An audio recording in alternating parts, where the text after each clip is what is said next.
পাথর হইয়া আমার নবী চিনল গো, উম্মত হইয়া নবী চিনলাম না। কত ধাক্কা ধাক্কি, কত বাড়াবাড়ি এই নবীকে নিয়ে, অথচ নবী কোনদিন কাউরে ধাক্কা দেয় নাই। 24টা ঘন্টা এই নবী উম্মতের ব্যথায় কাঁদছে। তোমার কি বুকটা কাঁপে না সেই নবীকে ধাক্কা দিয়ে কথা বলতে? তোমার কি লজ্জা করে না? দয়ার নবী মায়ার নবীকে ওই বিছানার মধ্যে জিবরাইল শুয়াইয়া মাথার পাশে বসে আছে, নবীজির জ্ঞান ফিরতেছে না। অনেকক্ষণ পর নবী পাকের জ্ঞান ফিরলে ডান দিক বাম দিক মাথা মোবারক ঘুরাইয়া চোখের পানিগুলো জর্জর করে ছেড়ে দিলেন। জিবরাইল বলেন, ইয়া রাসূলুল্লাহ কেন কাঁদেন বলুন। আমি জিবরাইল মাথার পাশে বসা, হুজুর কি দুঃখ কি ব্যথা আমি জানতে চাই। আমার নবী বলেন, জিবরাইল রে আমি এখন পাহাড়ের উপরে আছি রে জিবরাইল, আমার উম্মতের কই, আমার সাহাবীদের অবস্থা কি? জিবরাইল বলেন, ইয়া রাসূলুল্লাহ সাহাবীদের খবর না জিগাইয়া আমি জিবরাইল অপেক্ষায় আছি। আপনার মাথা মোবারক ভেঙে গেছে, দান মোবারক শহীদ হয়ে গেছে, দাঁত ভাঙ্গা ব্যথা কেমন লাগে গো নবী? আমি জিবরাইলের কাছে বলুন। মাথা ভাঙ্গা ব্যথা কেমন লাগে? আমি জিবরাইলের কাছে বলুন, আমি আল্লাহর কাছে পৌঁছাবো।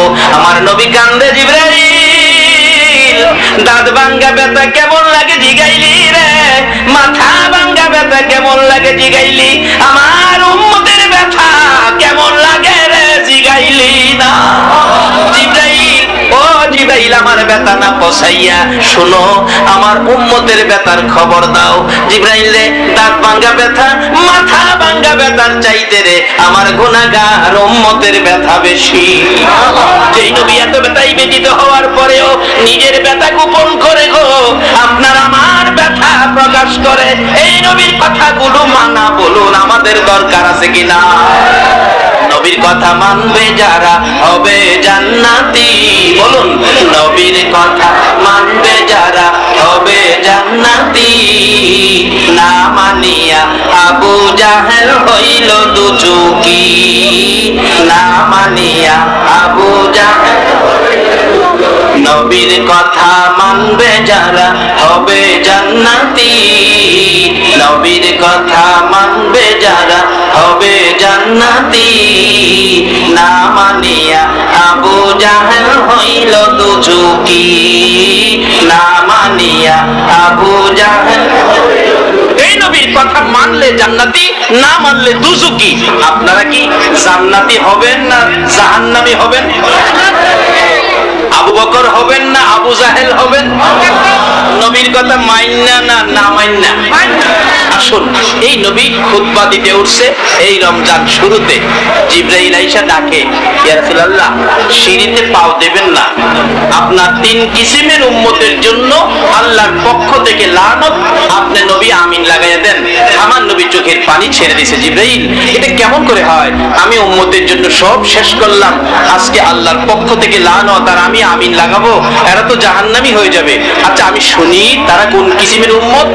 এবার জিবরাইল প্রথম অবস্থানটা তুলে ধরলেন, ইয়া রাসূলুল্লাহ এই যে বরকতপূর্ণ রমজান, আমরা জানি কোন মাসে আছি? বর্তমানে আমরা কোন মাসে আছি?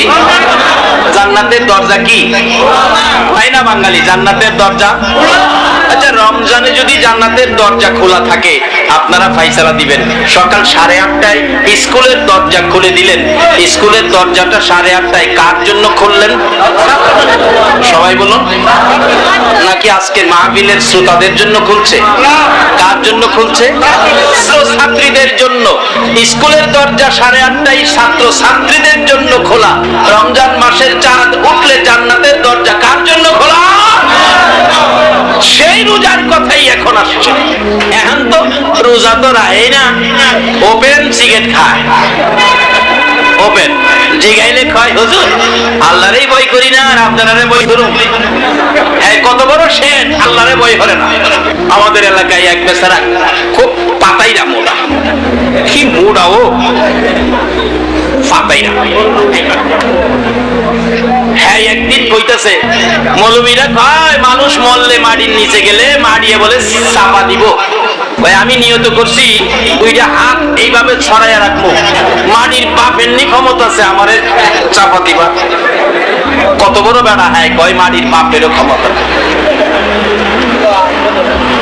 আল্লাহ বলছে তোমরা এই নাফরমানি কথাগুলি বইলো না, কারণ আমার আযাব ধরে না ধরলে বাবারে এত বড় মস্তান তুমি হইও না, এত বড় কলঙ্কিনী তোমার দেহটার মধ্যে ঢুকাইও না।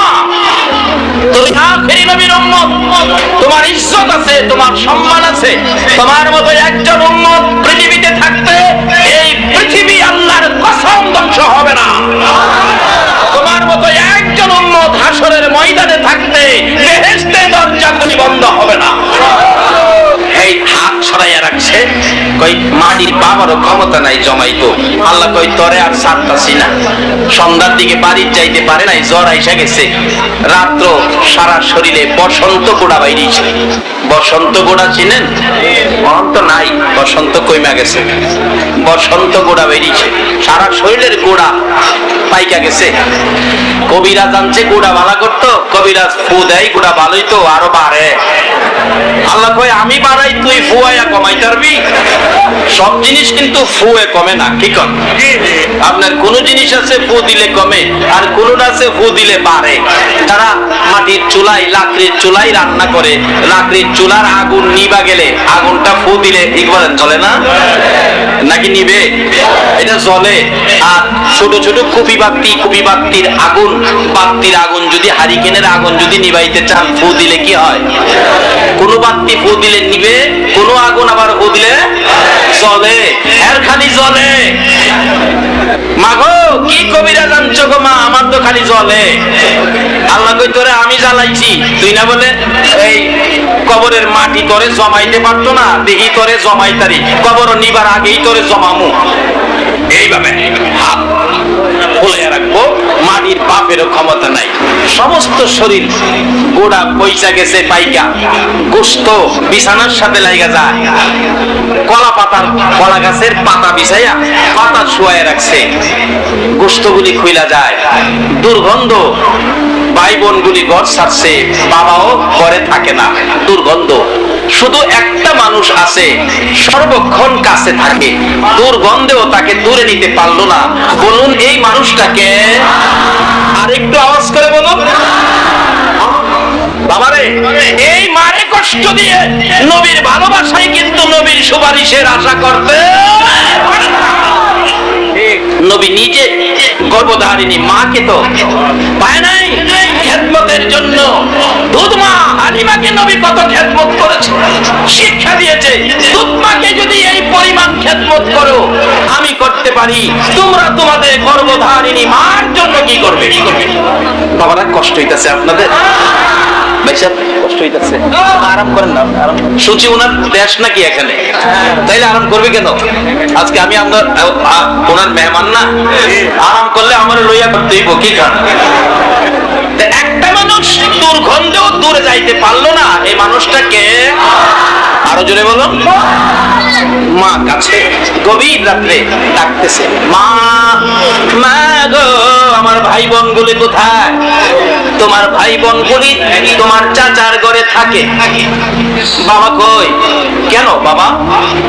মা গো, আমার মন বলে গো আমি বাঁচবো না, আমি মরে যাবো মা।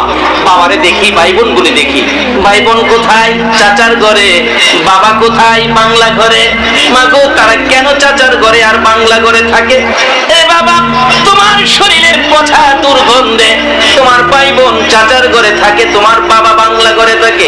ছেলেটা চোখের পানি ছেড়ে দেয়। মা গো, ভাই বোন গুলি দুর্গন্ধে চাচার ঘরে গেল, বাবা দুর্গন্ধে বাংলা ঘরে গেল। মা মা গো, তোমার নাকে কি দুর্গন্ধ লাগে না? মা চোখের পানি ছেড়ে দিলেন। বাবা গো, 10 মাস 10 দিন পেটে লইয়া কষ্ট করেছি, প্রসব ব্যথায় 3 দিন জিহ্বা বাহির করে ঘন্টার পর ঘন্টা জ্ঞান হারা হয়েছি, বালতির পর বালতি রক্ত হরণ হয়ে ঘরটা লাল লাল হয়েছে। বাবা, ওই প্রসব ব্যথা, গর্ভে ধারণ করার ব্যথা যখন আমার মনে হয়, তোমার শরীরের দুর্গন্ধ আমি মার নাকে লাগে না।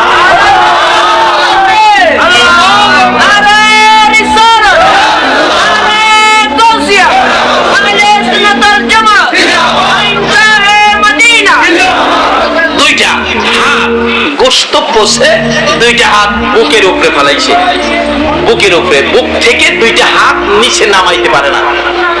মা ডাকতেছে, বাবা হঠাৎ করে তোর এই বিপদ কেন হলো? এবার ছেলেটা কয়, মা গো বিপদ কেন হলো যে? শোনো, আমি বন্ধুদের সাথে বসে আলোচনায় বসে বলছিলাম কবরে গেলে বলে মাটির চাপা দিব। আমি বলছিলাম দুইটা হাত এইভাবে ছড়াইয়া রাখবো, মাটির বাপেরও ক্ষমতা নাই আমাদের জমাইবা। মা এই কারণে বুঝি আল্লাহ আমার উপর বিপদ দিছে, মাটি কবরে গিয়া হাত জমামু কই? এখন তো দুইটা হাত বুকের থেকে নিচে নামাইতে পারি না, গোশতগুলি পচে হাড্ডি বাহির হয়ে গেছে। তাহলে এই আল্লাহ এই ক্ষমতা কবরে গিয়া কোন সময় জমাইবো? দুনিয়াতেই বুকের থেকে হাত নামাইবার ক্ষমতা নাই, এই ব্যবস্থা করার ক্ষমতা আমার আল্লাহর আসেনি। তাইলে তুমি রোজা রাখো না, এটাই তো তোমার জন্য লজ্জার কথা। তুমি আখিরি নবীর উম্মত, কেমন মাপ সুযোগ দিছে? আগেই তো বলছিলাম, একটা রোজা খালি রাখছেন, ইফতার এখনো খান নাই। আল্লাহ জিজ্ঞেস করে, ফেরেশতারা সারাদিন না খাইয়া আমার বান্দারা রোজা রাখছে দেখছো? কিছু তো খায় না। জি আল্লাহ, খাইতেছে না, মনে হয় আপনার কাছে কিছু চাইবো। দুনিয়া তো দেখেন আমাদের দেশে রাজনৈতিক ভাবে সরকারের কাছ থেকে কিছু আদায় করতে গেলে কত দাবি, হরতাল, অবরোধ, ধর্মঘট আদায় হলো না। আরেকটা ধর্মঘট আছে যেটা আমাদের দেশে কয় অনুসন ধর্মঘট। অনুসন খায় না, মানে দাবি না মানলে না খাইয়া মইরা যাবো, খাইতাম না। দেখছেন না, ঢাকা প্রেস ক্লাবের সামনে বইরা থাকে, আপনাদের চট্টগ্রামেও হয়তো প্রেস ক্লাবের সামনে বইরা থাকে, খাইতাম না দাবি না মানলে। কিন্তু এরা মিথ্যাবাদী, কয় দাবি না মানলে খাইতাম না, দেখেন ফাঁকে ফাঁকে বাদাম খায়, আবার সিগারেটও খায়, আবার দেখছি পানির বোতল কাছে ধুয়ে হয়ে রয়েছে। আচ্ছা, যারা সারাদিন রোজা রাখছেন কেউ কি ফাঁকে বাদাম খাইছেন? কেউ কি পানির বোতল লগে রাখছেন? সিগারেট খাইছেন একটা কেউ? হেরার অনুসনের মধ্যেও ধর্মঘট, ধর্মঘট, অনুসন ধর্মঘটের মধ্যেও ভেজাল, দাবি আদায়ের মধ্যেও নেতা নেত্রীরা গিয়া কদ্দুর পানি হুনি খাওয়াইয়া কই জামগা দেখা যাইব না, এই পর্যন্তই শেষ। আর আল্লাহ বলেন, ফেরেশতারা রে না খাইয়া সারাদিন আমার বান্দারা রমজানের রোজা রাখলো, সারাটা দিন পার হয়ে গেল, একটা টান সিগারেট খায় না রে, একটা গ্লাস পানিও খায় না, বাদামও খায় না, কোন আশায় তারা না খাইয়া পড়ে রইল। ফেরেশতারা বলেন, নিশ্চয়ই তাদের কোনো দাবি দাওয়া আছে। ফেরেশতারা তোরা ঘোষণা করে দে, দাবির কথা বলতে হবে না, সর্বপ্রথম একটা রোজার বিনিময় আমি আল্লাহ তার সকল জীবনের গুনাহগুলো ক্ষমা করে দিলাম। বলবেন উময় গুনাহ ক্ষমা। পরের দিন ফেরেশতারা ডাকবে, আল্লাহ কালকে তো রোজার বিনিময় ক্ষমা করে দিলেন, আজকেও তো তারা রোজা রাখছে, আজকে কি দিবেন? আরে এত নেকি তুইবেন কই? এইবারে কয় দেখেন না, এত টাকা রাখবো কই? বলে হুজুর আমরা এত দেয় কেন? দেওয়ার কারণ হলো অন্য নবী রাসূলের উম্মতের হায়াত ছিল বেশি, আমরার হায়াত কি কমের মধ্যে মাইনা বেশি, আমরার কাজ কম মাইনা কি? এরার কাজ ছিল বেশি, মাইনা ছিল। এর মধ্যে জিন্নাতের হায়াত অনেক বেশি। পৃথিবীতে এখনো এমন জিন আছে যে জিন নবীজিরে দেখছে, কখনো আছে নবীজিরে দেখছে, এই জিন বাচ্চা আছে কখনো।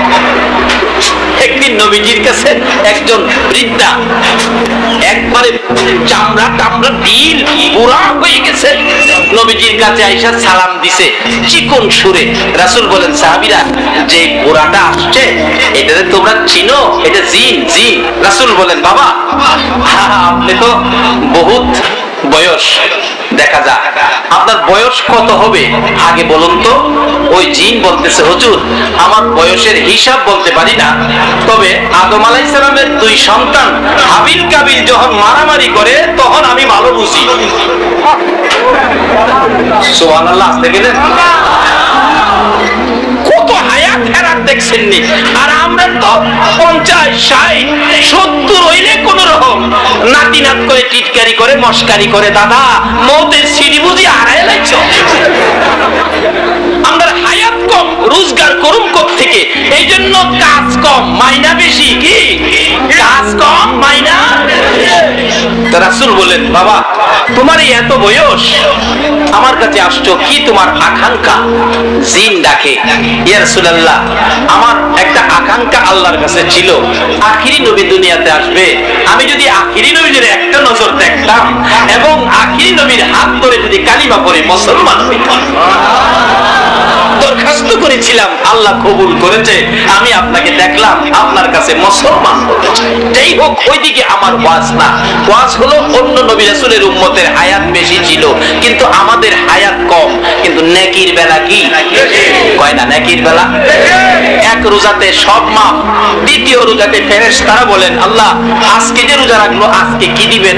আল্লাহ কয়, ফেরেশতারা তোমরা যখন আমার বন্ধুর উম্মতের পক্ষে দরখাস্ত করেছো, তোমরা শুনে রাখো, আজকে তৃতীয় রোজাটার বিনিময়ে কালকে যেই পরিমাণ গুনাহগুলি মাফ করছিলাম, আজকে সেই গুনাহগুলো নেক দিয়া পাল্টাইয়া তাদের আমলনামায় লাগাই দিলাম।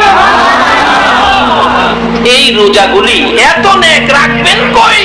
এত সুযোগ যেই নবীর উম্মতের দিছে, জিবরাইল আয়া কিন্তু খবর দিয়ে লাইছে, ইয়া রাসূলুল্লাহ, এই রমজান পায়া যারা রোজা রাখা ইবাদত করে নিজের গুনাহ খাতা maaf করাইতে পারছে না, তাদের উপরে আল্লাহ লানত। রাসূল কয়, এই সুযোগ পায়া সুযোগ কাজে লাগাইতো না, এই উম্মত দরকার নাই। নবীজি আমিন লাগাইয়া দিছে, আল্লাহর দেওয়া লানত নবীজি আমিন লাগাইছে। এটার কাটবার কোনো ক্ষমতা পৃথিবীর কারো আছে? তাইলে এই আমিনে পড়ছেন কিনা বাড়ি গিয়ে একটু চিন্তা করবেন। আমিনি রোজা ছাইরানি এই বেজানি পড়ে গেছি, তাহলে আগামী কাল থেকে রোজা রাখা শুরু করুন। শুধু এইটা তো ওয়াজ করলে সারা রাত যাইব গা। নবী গো, দ্বিতীয় সিঁড়িতে পাও দিবেন। আরেকটা কি, ও নবী, যাদের মা বাবা জীবিত আছে অথবা দুইজনের একজন জীবিত আছে, মা আছে বাবা নাই, বা বাবা আছে মা নাই, বুড়া মা বাবা খেদমত করে এই সন্তান মা বাবার খেদমত করে জান্নাত খরিদ করতে পারে নাই, তাদের উপর আল্লাহর লানত। রাসূল বলেন, মা বাবার খেদমত করবে না, এই উম্মত আমার দরকার নাই, আমিন লাগাইয়া দিছে। এই আমিনও কে পড়ছেন একটু হিসাব করেন। মা বাবাকে কে কষ্ট দিছেন? মা বাবার খেদমত কে করেন নাই? মা বাবার মুখে খাবার না দিয়ে পেট ভরে খাইয়া ঘুমাইছেন। এই নাফরমানি মা বাবার সাথে কে করেছেন? আল্লাহর লানতে পড়ে গেছেন, নবীর অভিশাপে পড়ে গেছেন। 3 নাম্বার, নবী গো, আপনি নবী সৃষ্টি না হইলে কোনো কিছুই সৃষ্টি হতো না। নবী আপনার ওসিলাই সব। আপনি নবীর নাম শোনা মাত্র, আপনি নবীর নাম শোনা মাত্র যারা আপনার প্রতি দরুদ শরীফ পড়বে না, তাদের উপর আল্লাহর লানত। রাসূল বলেন আমিন। এবার নবীর উপর দরুদ শরীফের পক্ষে আপনারা থাকতে রাজি আছেন কিনা? যদি থাকেন, আপনাদের পুরস্কার এই রমজানের বরকত পাবেন। রমজান শেষে আরেকটা বোনাস পাবেন। বোনাস রমজান শেষে আরেকটা কি পাবেন? সরকারি কর্মচারী ঈদ বোনাস পায় না? ঈদ বোনাস আল্লাহ কয়, আমিও আমার কর্মচারীর জন্য, নবীর উম্মতের জন্য বোনাসের ব্যবস্থা করেছি। বোনাসটার নাম কোরআন শরীফে আসছে, লাইলাতুল কদরি খায়রুম মিন আলফি শাহর। রাত্র হলো একটা, নাম হলো কদর, বাজেট হলো 1000 মাসের চাইতে বেশি। বেশির খবর যদি প্রশ্ন করা হয়, জিজ্ঞেস করা হয়, এই উম্মতের জন্য কদরের বরকত কত বেশি আমার আল্লাহ দিয়েছে, আমার আল্লাহ ছাড়া বেশির খবর আর কেউ জানে না। এক ঘটনায় ফেরেশতারা জানতে চাইছিল, মাহফিলে আসছেন, আপনারা বসেছেন, আলহামদুলিল্লাহ বলেছেন, সুবহানাল্লাহ বলেছেন, এর নেকির লেখার জন্য বাজেট দিয়েছে আল্লাহ। আল্লাহ কয়, যারা আজকের মাহফিলে বসে আমার শুকর আদায় করেছে, ফেরেশতারা তাদের আমলনামায় অসংখ্য অগণিত নিয়ামতের বাজেট তাদের আমলনামায় দিলাম, তোমরা লেখো। ফেরেশতারা লিখতে ভাও করলেন, লিখবেন, কিন্তু ঘোষণাটা হলো অসংখ্য অগণিত আখিরি নবীর উম্মতের বাজেট, সংখ্যা নাই, গণনা নাই। ফেরেশতারা একজন আরেকজনকে বলছে, কি লিখবেন? বাজেট কি শুনছেন? অসংখ্য, সংখ্যা নাই, কি লিখবেন? কত গণনা নাই, কি লিখবেন? দুই ফেরেশতা কয়, জিবরাইল, আজকে একটা বাজেট হলো, এই বাজেটটা তো আমরা বুঝলাম না, লিখবো কি? অসংখ্য, অগণিত। জিবরাইল কয়, মাতবুরি কম করিস, আখিরি নবীর উম্মতের এমন কিছু বাজেট আছে তোরা জানবে দূরের কথা, আমি জিবরাইলও জানি না। আল্লাহ তেলাওয়াত করছে মিয়ানে আশেকে মাশুকের মজিস কিরামান কাতিবিন নাম খবর লিখছে। এমন কিছু সম্পর্ক আমার এই নবীর উম্মতের সাথে চলছে, এই সম্পর্কের খবর কিরামান কাতিবিন লিখবে দূরের কথা, জানেই না। যে নবীর উম্মত হইলে এত মজার ব্যাপার, এই নবীর উম্মত হওয়া বলুন আমাদের দরকার আছে কিনা? নবীর উম্মত হইতে গেলে রমজানের রোজা রাখতে হবে কিনা বলুন? মা বাবার খেদমত করতে হবে কিনা বলুন?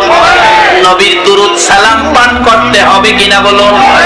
এখন নানান কিসিমের ফতুয়া আইব, ফতুয়ার পিছে ঘুইরা এটা বাদ দিবেন? ভাইরা, আমি সংক্ষেপ করে আনছি। এই নবীর উম্মতের জন্য কত বড় বাজেট।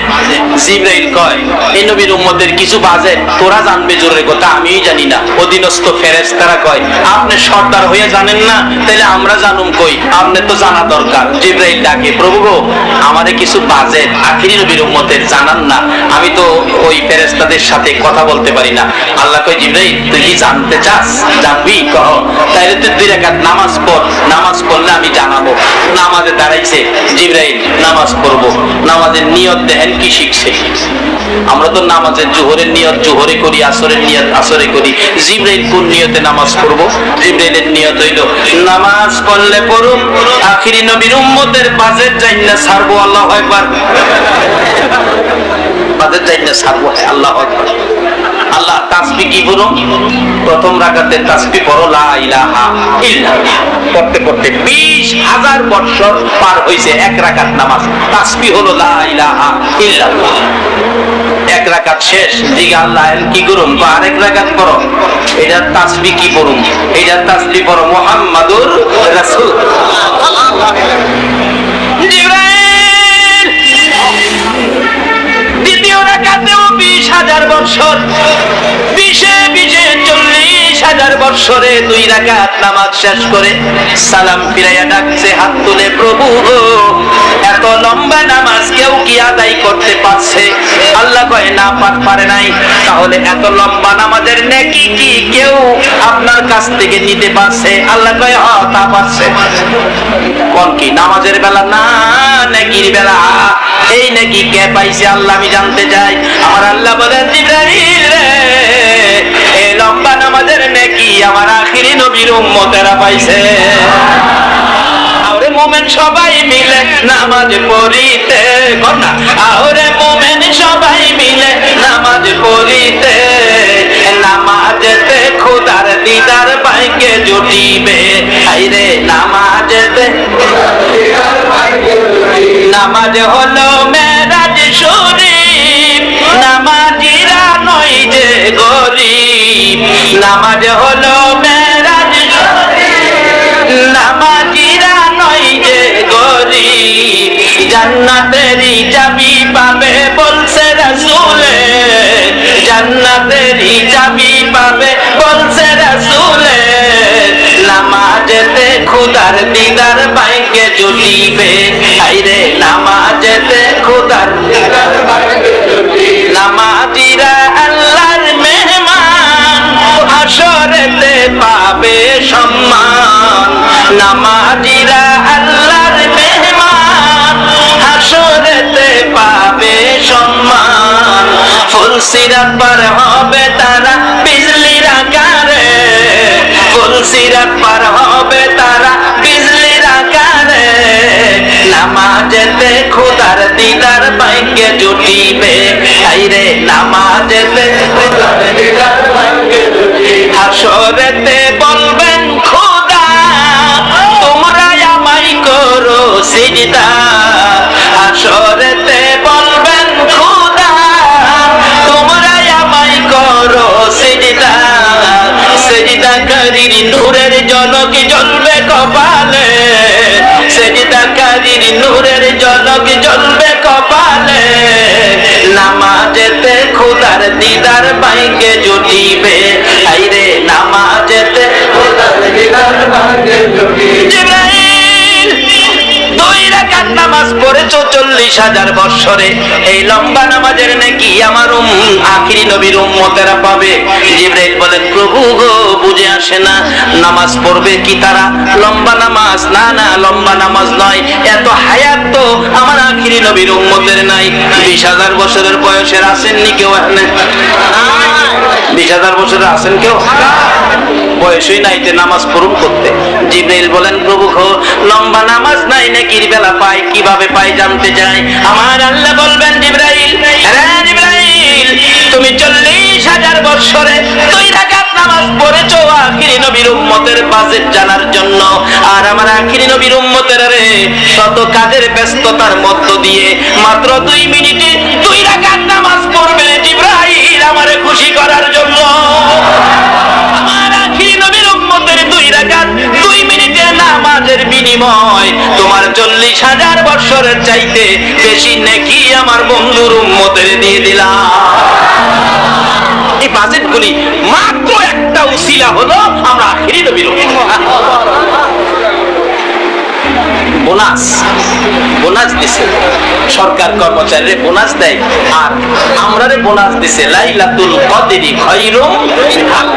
আর সরকারের বোনাসের বাজেট হলো 1 মাসের বেসিক বেতন, যেটা 1 বছরের মধ্যে 1 মাসের বেসিকটা বোনাস দেয়। আর আল্লাহ আমরারে বোনাস দিছে 1000 মাসের চাইতে বেশি। কত বেশি জিবরাইলও জানে না। 1000ই ধরেন 83 বছর 4 মাস হয়, 83 বছর তো বাঁচিওই না। এই নবীর উম্মতের গোলামীর জন্য 1 বছরের মধ্যে একটা বোনাস 80 বছরের বেশি সওয়াব। এই নবীর উম্মত হইতে পারলে আমাদের লাভ হবে না লস হবে? তাহলে আমরা এই রমজানের রোজাগুলি রাখবো, যেহেতু রমজান মাস। যদি বিগত দিনের রোজাগুলো রাইখা নাও থাকি, আজকাল থেকে আখিরি নবীর উম্মত হওয়ার জন্য, অভিশাপ থেকে বাঁচার জন্য আমরা রোজাগুলি রাখবো। যদি দুনিয়াতে ইবাদত করে খেলা দেখাইতে পারেন, হাসরে আপনাদের পুরস্কার কি হবে? আল্লাহ পাক কথা দিয়েছে নবীজির কান্না দেখে, নবী গো আমি কথা দিলাম আপনার উম্মতের আমি মাফ করে দিব, আপনার উম্মতকে আমি সহজে জান্নাত দিয়ে দিব, হাসরে আপনার উম্মতের বিচার আমি সহজ করে দিব। আচ্ছা বিচার যে সহজ করে দিব, আল্লাহ কি বিচারে কিছু বেশ কম করব? কিন্তু সহজ করব কেমনে, এইটা আমার খুব টেনশন ছিল। কিন্তু পয়েন্টে গিয়া দেখি না, সহজ করার পথ আছে। বাস্তব হযরত আইয়ুব আলাইহিস সালাম অসুস্থ, সমস্ত শরীর পয়সা গইলা দুর্গন্ধ, মহল্লার লোকেরা জংলায় ফালাইয়া দিছে, জংলায় থাকেন, দুর্গন্ধ সহ্য হয় না। আইয়ুব আলাইহিস সালামের অনেক কয়েকজন বিবি ছিলেন, সব বিবি আইয়ুব নবীর পক্ষ ছেড়ে দিলেন, একজন বিবি পক্ষ ছাড়ে নাই। বলুন এই বিবিটার নাম কি? বিবি মাশাআল্লাহ। যদি আপনারাই সব জানেন আর জানবেনই তো, এরকম আলেম যদি এলাকায় থাকে, না জানার তো কথা না। বড় গাছ থাকলে গাছের ছায়া হয় না? আল্লাহ ওনাকে হায়াত দেখ, এলাকার সকল সুন্নি উলামায়ে কেরামদের হায়াত বাড়িয়ে দেখ, সকলে বলেন বিচার তো করবে সঠিক, কিন্তু আখিরি নবীর উম্মতের বিচার সহজ করবে হাসরে। কিভাবে সহজ করবে? বাস্তবতায় আসুন, এটাই হবে আমার শেষ ঘটনা। আইয়ুব আলাইহিস সালামের বিবি রহিমা স্বামীর ভালোবাসা ছাড়ে নাই, জংলায় থাকে স্বামীর সাথে। আর কি কষ্ট করে, পচা শরীর, দুর্গন্ধ, কিরায় আক্রমণ করে, মাঝে মাঝে কিরা খায়া যাইতে চায়। আইয়ুব আলাইহিস সালাম কিরারে ধইরা বাম দিক থেকে ডান দিকে লাগায়া দেয়। ও আল্লাহর মেহমান যাও কই, আল্লাহ পাঠাইছে আমারে খাইতা, যাও কই, এদিকে খাইছো এদিকে খাও। মাঝে মাঝে কিরা বেশি আক্রমণ করলে আইয়ুব আলাইহিস সালাম ডাকতেন, রহিমা ডান দিকের পোকাগুলো একটু সরাইয়া দাও না, বেশি করে আক্রমণ, ব্যথা করে সহ্য হয় না। রহিমা স্বামীর পোকাগুলো সরানোর জন্য চিন্তা করে গেলেন, কাটি দিয়ে সরাইলে ব্যথা পাবে, আঙ্গুলে চাপ দিলে কষ্ট পাবে। রহিমা স্বামীর কষ্ট থেকে বাঁচানোর জন্য মুখ থেকে জিহ্বাটা বাহির করে স্বামীর পচা গোশতের কিরাগুলো জিহ্বার আগা দিয়ে একটা একটা করে সরাইতেছে।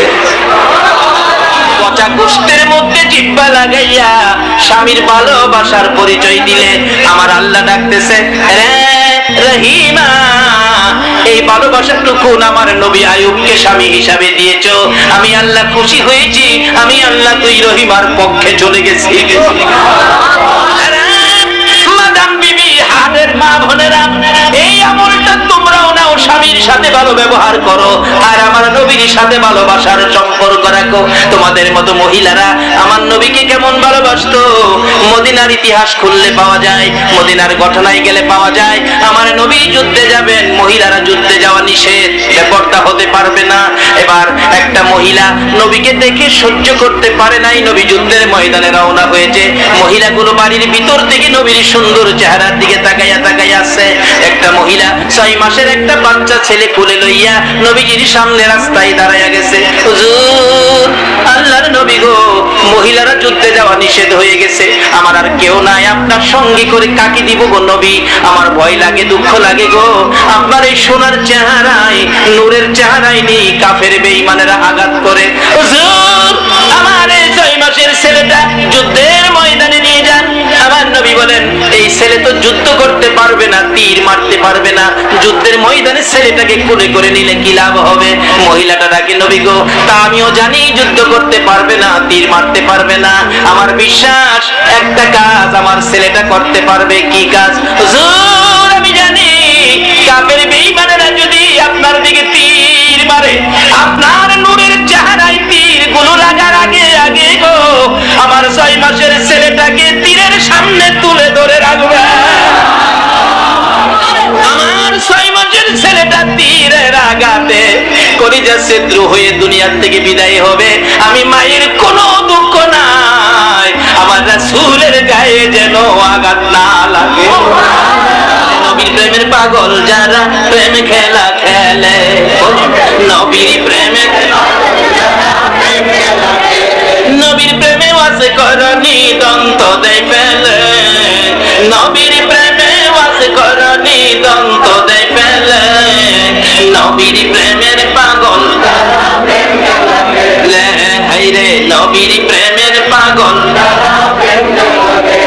হযরত হানজালা পাগল ছিল, নবীর প্রেমে জীবন দিল, হানজালা পাগল ছিল, নবীর প্রেমে জীবন দিল, গোসল করাইল তারে ফেরেশতার দলে, গোসল করাইল তারে ফেরেশতার দলে, নবীর প্রেমের পাগল যারা প্রেম খেলা খেলে, হাইরে নবীর প্রেমের পাগল যারা প্রেম খেলা খেলে। বলতে দিলাম, এই নবীর আশিক হন, এই নবীর পাগল হন, মদিনার মহিলারা পর্যন্ত কুলের সন্তানের চাইতে আমার নবীকে বড় ভালোবাসতো। বলুন, মদিনাবাসী নবীর ভালোবাসা দিয়ে মদিনার দাম বাড়াইলো না কমাইলো? আসুন আমরা সেই ভালোবাসার দিকে যাই, নবীর কথা মানি, নবীর পক্ষ ধরি।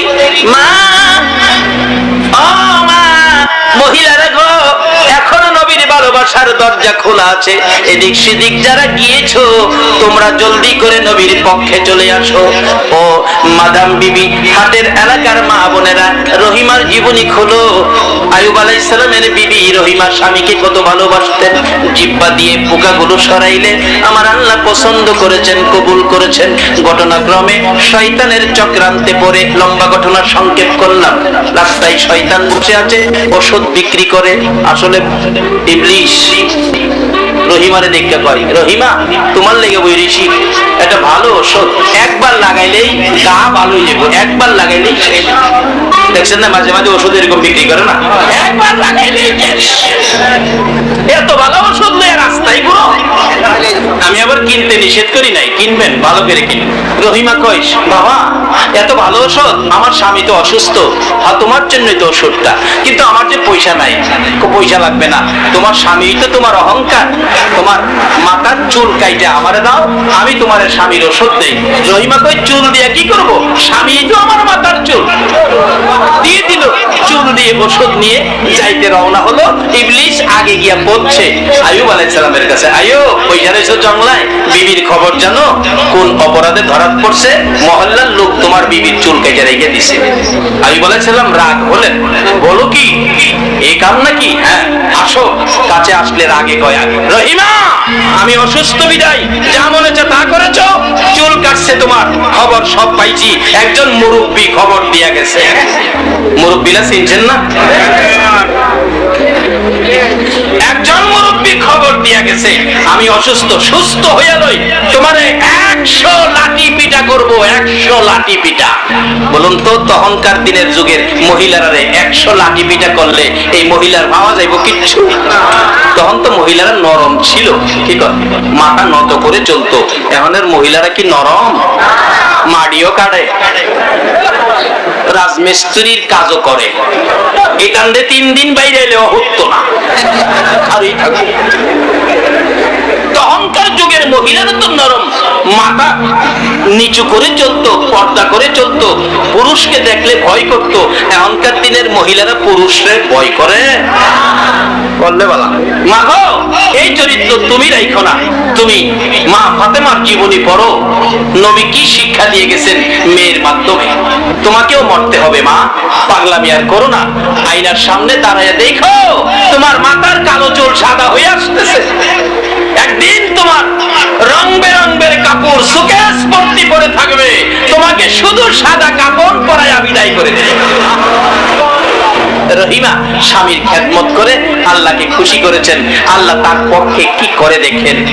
এবার সুস্থ হলেন। লম্বা ঘটনার সংক্ষেপ, আইয়ুব আলাইহিস সালাম সুস্থ, লাঠি একটা লইছে 100 আঘাত করব। রহিমারে 100 আঘাত এই লাঠিটা করলে সিরা বিরা দেব। আল্লাহ আইয়ুব কি ব্যাপার, এত বড় লাঠি লইছস? মাইয়ালা মুয়াজ্জা রহিমারে ব্যাপার কি? ভাই হাই বলে কি করছে? চুল কাটতে রাখছে। অপরাধ বলে করছে? আল্লাহ ভাই আইয়ুব আমি আল্লাহ নিজে কইতাছি রহিমা অপরাধ করে নাই। তোর ভালোবাসায় ওই ইবলিসের কাছ থেকে মাথার চুল দিয়ে ওষুধ আনছিল। জিগাও রহিমাকে, রহিমা জি স্বামী আমি অপরাধ করি নাই, আপনার ভালোবাসায়। আইয়ুব দুইটা চোখের পানি ছেড়ে হাত বাড়াইছে, রহিমা রে আয় আমার বুকে। রহিমাও কান্দে, আমার আল্লাহ ডাকে আইয়ুব রে। এবার ঘটনা কি? আইয়ুব ডাকে প্রভু, নবীদের কথা তো রেকর্ড হয়ে যায়, দলিল হয়ে যায়, গেজেট হয়ে যায়। আমি তো আইয়ুব নবী বলেছি রহিমাকে 100 আঘাত করব, এটা যদি আমি না করি আমার কথা তো মিথ্যা হয়ে যাবে। আল্লাহ কয় হে আইয়ুব তোর কথাও সত্য থাকবো, আমি আল্লাহ সিস্টেমের মধ্যে রহিমারেও বাঁচাইয়া দিব। 100 পাটখড়ি একসাথে কর। পাটখড়ি চিনেন না? পাটখড়ি শোলা, আমাদের কাছে কই শোলা, আমাদের এলাকায় কই শোলা। শোলা চিনেন আর পাটখড়ি চিনেন, দৌড়েই বললাম পাটখড়ি। পাটখড়ি কি শক্ত না নরম? 2-4টা পাটখড়ি ভাঙতে পারবেন না আপনি? আল্লাহ পায়ো রহিমারে 100 আঘাত করবি কইছস? 100 পাটখড়ি একসাথে কর। 100 পাটখড়ি একসাথে করলে এই বড় এক বন্দা হইছে, এই বন্দা লইছে। আল্লাহ কয় রহিমা, রহিমারে এইটা দিয়া মার বাড়ি। এই বন্দা লইছে বাড়ি দিত, লম্বা হোলা তো, এটা তো লম্বা জিনিস দেখলাম কাছের লোকের আঘাত করা যায়। যদি 1.5-2 হাত হয় তাহলে মন মত ফিডান দা কি কর। শিক্ষা দিছে বিবিরে যদি ফিডানো লাগে এই সিস্টেমে ফিডাইও। আর ওখানের দিনের যুবক গোলামান বিবিরে যে ফিডাও যেমন লোহার বাইরে, এগুলি না, এগুলি ইসলাম না, এগুলি জুলুম। মহিলাদের গায়ে হাত তুলবেন না, তারা দুর্বল। ভৈরব থেকে বিবাহ বসে চট্টগ্রামে আসছে, বংশের কেউ নাই সাথে, মা বাবা কেউ নাই সাথে, নিরীহ মহিলাটার গায়ে হাত তুলবেন না। আর মহিলারাও সুযোগ পাইয়া পুরুষ হয়ে যায়, আপনারাও মহিলা থেকে। বাবারা কষ্ট হইতেছে আপনাদের? কষ্ট হইলেও তো আরো 15 মিনিট যাও। এবার রহিমা হারিয়ে দিচ্ছে। আইয়ুব আলাইহিস সালাম বন্দা লইছে, 100 পাটখড়ির বন্দা লইছে। মাঠ তো উড়াইছে, তো বাড়ি দিতে পারে নাই, এমনি হয়ে গেছে। রহিমার কিছু লাগছে, কিছু হয়ে গেছে। রহিমা হাসে, স্বামী ব্যথা পাইছি না? আইয়ুব কই ব্যথা পাইছো না? একটা মাত্র দিছি, আরো 99টা রইছে। আল্লাহ কয় আইয়ুব কিসের 99টা রইছে? আল্লাহ আমি তো কইছি 100 আঘাত করবো, তাহলে এখানে পাটখড়ি কয়টা? কয় 100। 100 দিয়া একটা দিছস তো, তাহলে আমি আল্লাহ 100 আদায় করে দিছি। রহিমার প্রতি যদি এই বিচার এই পয়েন্টে 100 আঘাত একটা দিয়ে আদায় করতে পারে, যার ভালোবাসাই কল যায় না, এই নবীর উম্মতের বিচার কি পয়েন্টের উপর আমার আল্লাহ সহজ করতে পারবে না? এটাই হবে শেষ কথা, হাসরের ময়দানে বিচারের কোর্ট নিয়ে বসবেন আমার আল্লাহ, বিচার করতে থাকবেন, বিচার শুরু হবে। আর আমার আল্লাহ ডাকবেন, ফেরেশতারা রে, আমার আখিরি নবীর উম্মত গুলো কোথায়? যারা রমজানে রোজা রাখছে, সারাদিন কিছু খায় নাই, তাদের বিচার পরে হবে, আগে তাদেরকে খাবারের টেবিলে বসাও। খাবারের টেবিল ডেকোরেশন সাজানো হবে আল্লাহর আরশের ছায়ার নিচে। কি যে মজার আয়োজন! এর চেয়ে বড় সম্মান হাসরের ময়দানে কাউকে দেওয়া হবে না যারা আখিরি নবীর উম্মত রোজাদার। আপনারা খালি কইবেন, ফেরেশতারা খাওয়ার টেবিলে লইছেন আমরা রে, বিচারের চিন্তায় তো বাঁচি না। 50,000 বছর দাঁড়ায় থাকতে হবে বলে অর্ধ হাত উপরে সূর্য থাকবে, এই জায়গা পঞ্চমদানি নেয় খাওয়াইলে কি লাভ হইব? চিন্তাই তো বাঁচি না। ফেরেশতারা কইব, আপনারা খান খান খান। না খাইয়া রোজা রাখছিলেন তো? বলে হ্যাঁ। এখন আগে খাইয়া লন, পরে দেখা যাইব না। আপনারা খাইবেন। ছোট ছোট ফেরেশতা, সুন্দর ফেরেশতা, খাইবেন কি? ফেরেশতার চেহারা দেখলে কইব একটু খারণ, একটু দেখকে লই। দেখছেন না অনকার দিনের গোলাপান, সুন্দর মাইয়া দেখলে কেমনে ছাইয়া থাকে। তোমার চোখ দিছে আরেকজনের মাইয়ার ভাই ছাইয়া থাকবার লেগে, তোমার চোখটা দিয়ে মা বাবার চেহারার দিকে তাকাও। একবার তাকাইলে একটা কবর 7টা উমরা হজের সওয়াব পাইবা। আর সাইতই নাকি লিখে যেই সাজান সাজায়া সারে মার্কেট। আপনাদের এদিকে মনে না ও সাত্তারে অলির দেশ, রাসূল প্রেমিকের দেশ, আমরা বৈরক্ত করে সর্বনাশ। মাগো, ও বাবা, তোমার মেয়েটাকে এইভাবে সাজায়া তুমি মার্কেটে দিও না। তুমি মুসলমান, তুমি আখিরি নবীর উম্মত, তুমি এগুলি করো না। মার্কেটিং দরকার, যাও মার্কেটে। মা মা যুবতী, তুমি মার্কেটে যাও, নিষেধ নাই তো, কিন্তু পর্দা করে যাও। কি কি করে যাও? পর্দা করে যাও, বেপর্দা হয়ে যায়। যাক, লম্বা ঘটনা আমি সংক্ষেপ করলাম। এবার খাইতে কইব, খাও। শাহিদার খুব সুন্দর সুন্দর, একজন একজনে কইবেন, শাহিদারটা দেখছিস না? জীবনও দেখছি না। খাওয়ান দিব সামনে আরশের নিচে, ডেকোরেশন সাজানো। খাইবেন কি? খাওয়ারও ফার্মের মুরগ দিত না, সব দেশি দেশি দেশি মুরগির রানো দিয়ে খাইবেন। এই সাইড খাইছেন, আবার এই সাইড গোশতে পুইলা থাকবো, এই সাইড খাইবেন।